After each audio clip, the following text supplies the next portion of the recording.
Hey, I'm Blythe Stevens. If you don't know me yet, I am an MFA Bliss Catalyst and the creator of A Blythe Coach, where I help multi-passionate creatives dance through their difficulties and take leaps of faith.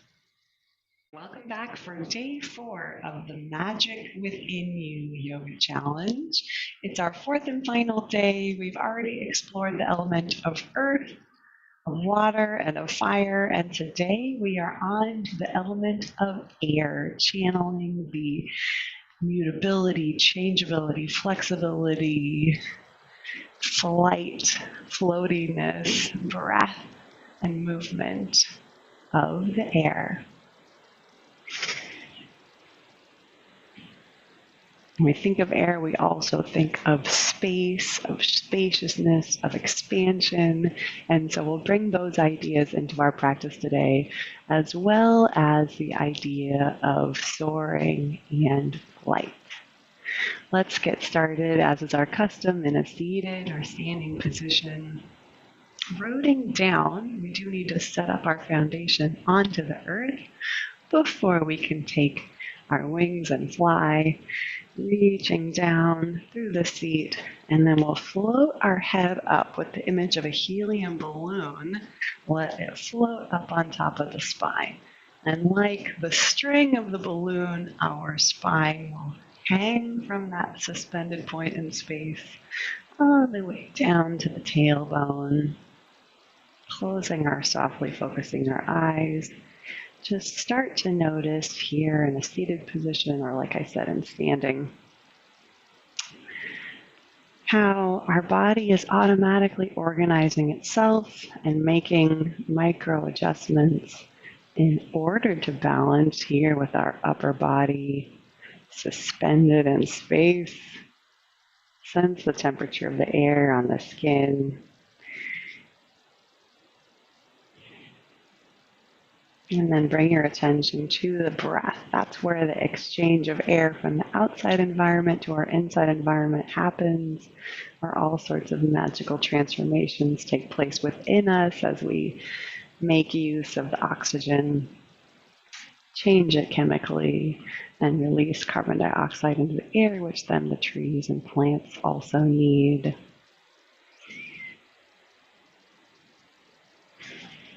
Allow the air to pass through the nostrils in, inflating the whole upper body like a balloon. And then either through the nostrils out, or anytime you want, take a clearing breath and just sigh it out.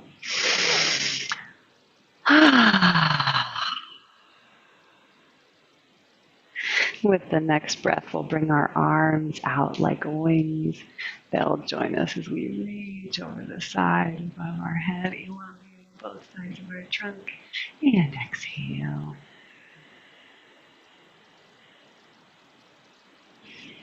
Just 2 today, inhaling, reaching wide, and then high, and then wide, and deep. On the next inhalation, we'll bring our arms likewise over the side and above us, and then lengthening, curve over to one side, planting that hand and reaching the other hand through the air.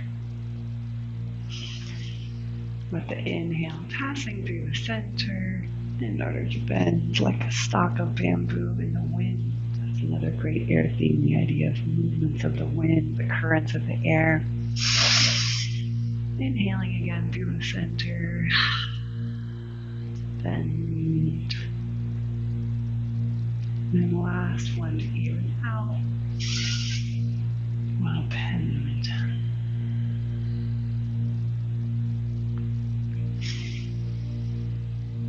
Inhaling this time, we'll twist around our axis. This is my typical warm-up, a nice way to start. Stretching and warming through all sides of the body. We'll inhale through the center and then ring out and twist in the other direction.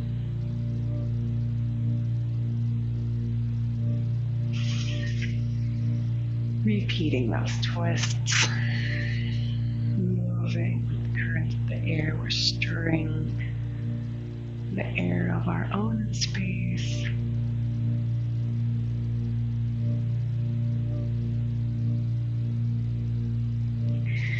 And then settling back in through the center, the lower body, floating up. We'll bring our palms up, backs of the hands into our lap.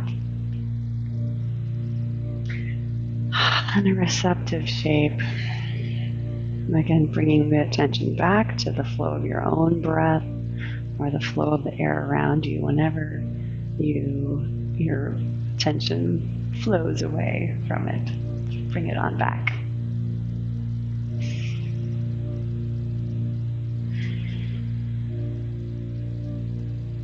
So as I was considering airy types of movements, what sorts of qualities the air has, I came to this idea of suspension and floating. So in our practice today, we're going to float different body parts through the air, the whole body with a sense of floating, but also just the limbs. Here we're floating the upper body while sinking through the lower body. We're going to flip this a little bit upside down to where we have weight in the hands and feet, either in a downward facing dog or a variation thereon. If you don't love downward facing dog, feel free to bring in a chair. You'll see some ways that I do that in the fire practice. So we'll just come to all fours now. And then we'll send our pelvis and our hips up into the air, piercing the sky as we root through the palms of the hand, the fingertips, and the feet. So yes, you could do onto the forearms in a dolphin pose if your wrists prefer that, or again, take it to a chair or a wall with the upper body if you don't want to bear so much weight in the hands. And we'll send our pelvis up into the sky, walking through the feet right and left, and then shifting our weight back towards our heels. So the more we sink back through the heels, through the feet, even bending through the knees, the more we can send our hips up to the sky, and the lighter we can become through the hands. So light, in fact, we're going to go ahead and walk the hands in, step by step, into a forward fold. So spreading the toes wide on the floor, again, rounding through the feet. We can bend our knees. Let the upper body dangle and hang again as we swing, noticing the temperature and movement of the air. Checking out the head, no. Yes. I'm going to bend through the knees, rolling up into a mountain pose. My upper body will disappear based on this camera angle, but no worries. That's how you do it. We'll roll all the way up, planting through the feet, bringing the arms up, and then our palms of our hands and feet will slice down the front, and our mountain pose will fold forward. Walking forward through the hands into our downward dog again. We're going to take flight with one leg, the right leg reaching up into a three-legged dog. And exhale. Plant the foot again.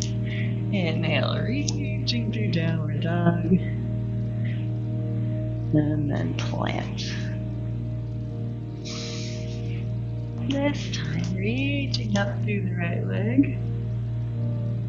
I'll actually draw that right leg forward towards my nose and step forward next to the right hand into a nice deep lunging position. Planting the whole sole of the right foot and the ball of the foot and the toes of the left foot. I'll then roll up into my lunge. And then I'll swivel through the back foot to plant my heel on the ground, straightening through the legs. Turning towards my beautiful sky, projected on the screen. I'll reach back through my seat and through my tail, forward through the spine into a triangle shape. Here's a great place to take a block if you got it, or something to rest your hand onto. So we're flying here through the whole upper body, even floating our spine parallel to the ground as we radiate up and down, forward and back, side to side, in all directions. You can also take the back of the hand to the shin, the hand to the shin, or support on the inner or outer side of the leg. Whatever triangle feels great to you. Taking a little balance that is dynamically moving. And then we'll bring both hands back down towards the floor. Back onto the toes of the back foot. Plant our hands. And step back. Into downward facing dog. We'll fly your left leg up and back to three-legged dog. Step forward, knee to nose, into our lunge on the other side. And roll up. Again, my upper body disappearing, but my arms floating up next to the head. I'll turn to the outer edge, and my right foot is connecting to the floor. Straighten out, and now I'll rejoin you. You can see me reaching out from my tail through the whole spine, engaging my core muscles to float the upper body more or less parallel to the floor. Flying like birds into our triangle shape.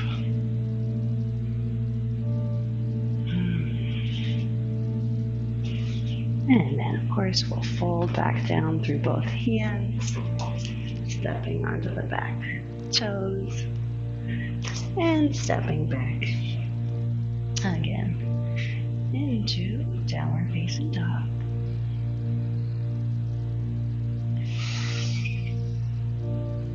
And bring your focus back to the breath if it's wandering away. We're going to step our feet into the middle of the mat. So rather than being at the back edge, they're going to be right in the middle. And I'll walk my hands in, so I'm in the forward fold right in the middle of my mat. In order to take a little flying sequence, here's what I mean. I'll reach through my fingertips, or again, grab some blocks to support me. And like we did in downward facing dog, I'm going to fly a leg up. But this time, as I shift my weight onto the left leg and the right leg releases, it will be a standing split. So it could be more of a warrior 3 type of shape here to start out with, where my leg and my body are more or less parallel to the ground. But then if I like and can, I can let the upper body release, maybe closer to the leg, maybe not. No big deal. And then bring the upper body back away from the leg. I'm going to bend in my standing leg and try to shift my weight onto that leg. If you need to bring the toes to the floor, that's totally fine. Lock it in. If not, we'll come up to standing. Bring the hands in front of our chest. Reach the leg out. We're floating in a standing shape. And then bringing the floating foot next to our standing leg again. I'll fold into a warrior 3. I've got a whole video on winning at warrior 3. If you're not really sure how warrior 3 works or what's the best variation for you, I definitely recommend that video. But here I'm going to fly like a bird once, maybe twice. Whee! Got some challenge in my standing hip. And then step that leg forward. Ooh, that was an intense flight. Forward fold, lift the legs, release, take them out side to side. We've got another fun side, shifting the weight onto the right foot. I'll release the left foot into a standing split. Doesn't have to look anything like a split, I'm just splitting the legs, lifting one. And then again, we can stay here in a variation of a warrior 3, or let the head hang Upper body coming in close to the standing leg during the standing split. Ooh, stretching and strengthening at the same time while most of our body is suspended in air. We'll bring the upper body back up, more or less parallel to the floor. And here we're gonna fly up. The left floating leg coming next to the right leg. Maybe extending forward. Imagine it like a windsock or a kite flying on the wind. And then coming alongside the standing leg again to reach slowly back. Here are our flies. I'll bend through the standing leg if possible, arms down, straighten, arms out. And then reconnecting with blocks or the floor. Warrior three. Step it in. Ooh, that was some intensive balance. We really took flight. And now I want us to release back down to the floor. Finding your way down to kneeling position to your seats.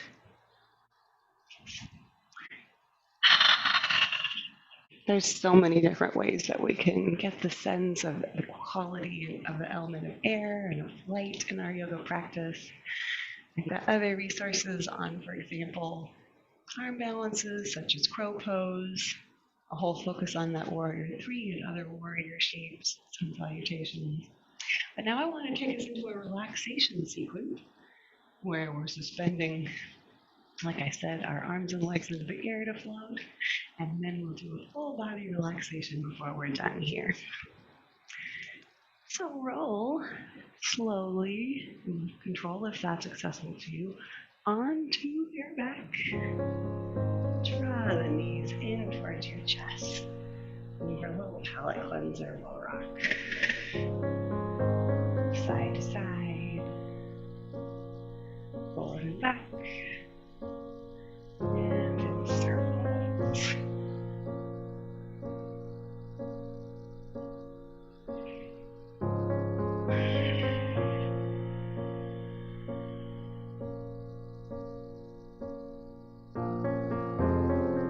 Then connecting through the whole length of your back onto the floor. Extend both your arms and your legs long.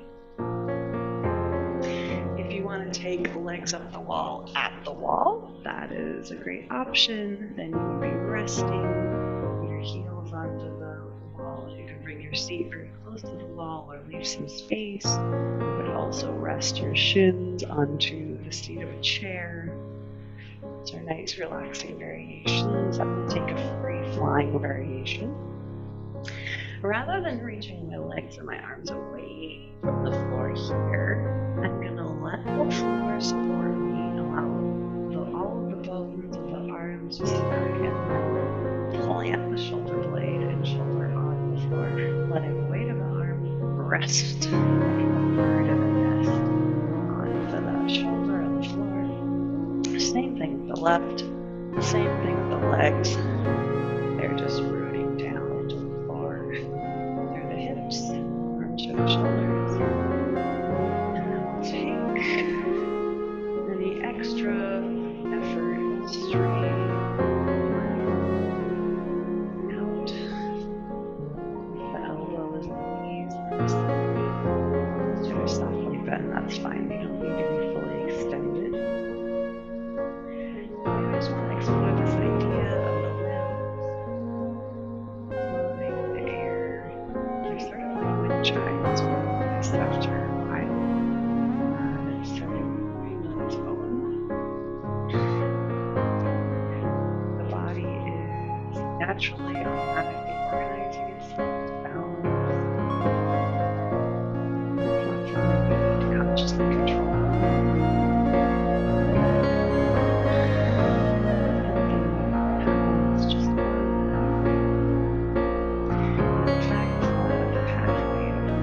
Taking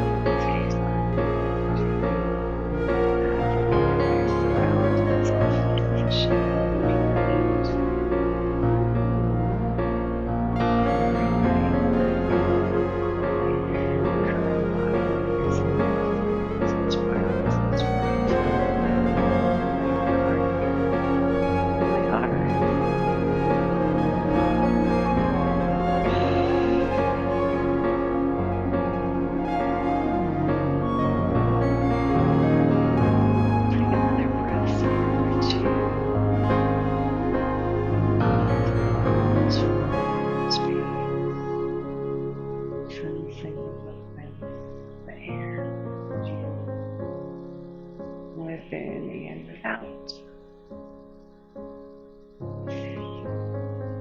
And then we'll let our knees and elbows bent and try and fold the feet down onto the ground, the length of the arms. Planting through the feet, we'll take a couple of dynamic bridges to articulate through the spine and to bring another body part airborne. So we'll fly our pelvis up, this time upward facing. And if you like, you can bring the arms with you alongside the head as we roll up through the spine and then down through the spine. Yes, peeling up through the lower body, tail, lower back, and mid back, massaging the shoulders on the floor, lifting the feet, and letting the arms flow alongside us. Air and water do both have a sort of a flow.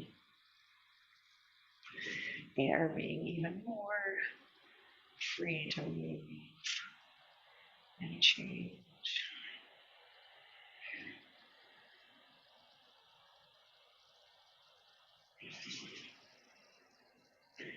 Take your favorite Savasana or resting pose now. We'll wrap up our practice completely relaxed onto the floor and aware of the flow of the breath and the air around us.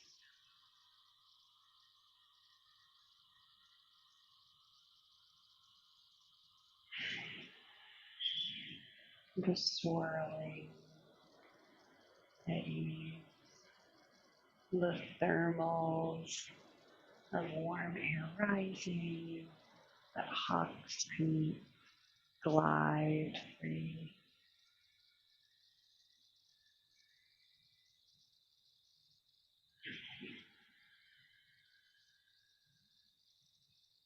The experience of flight like a bird, and also getting that bird's eye view, that larger perspective on our current context in life, taking things maybe a little bit more lightly. You're invited now to stay a while. If you want to set a timer for your Savasana, just meditate on the element of air for a while. That would be a real treat. Otherwise, we'll re-enter our space, stretching on, letting our eyes open again. If they've closed, we'll roll onto one side, come back up to seat, to greet one another from this lofty place of perspective, knowing that we can always bring in elements and qualities of the different proto-elements to everyday life. So maybe you're feeling a little flighty today, maybe too detached, and you really want to come down to earth. Maybe you're feeling already very earthy, grounded, maybe even heavy, and you want to light a fire with it. Maybe you just need to flow off like water. So please feel free to use any of these short practices at any time, or use them as jumping off points for your own personal explorations. And I also very much look forward to rolling more or less right into my next challenge, which is the BASTE, the BASTE, the turkey, because it's going to be November.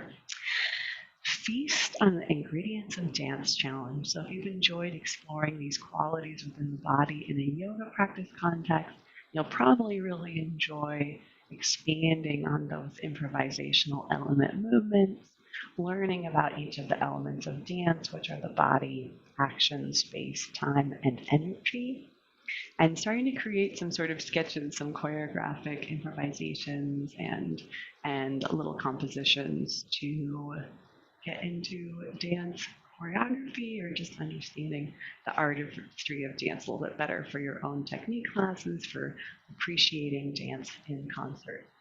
etc. So that's the next challenge that's coming up. I'm really glad that you were here with me and hope that you enjoyed this magic within you yoga challenge, that you're able to find some of the internal and external resources to draw upon in your own life and creative practice. Lots of excitement and good things ahead. And until then, aloha, namaste, and take care.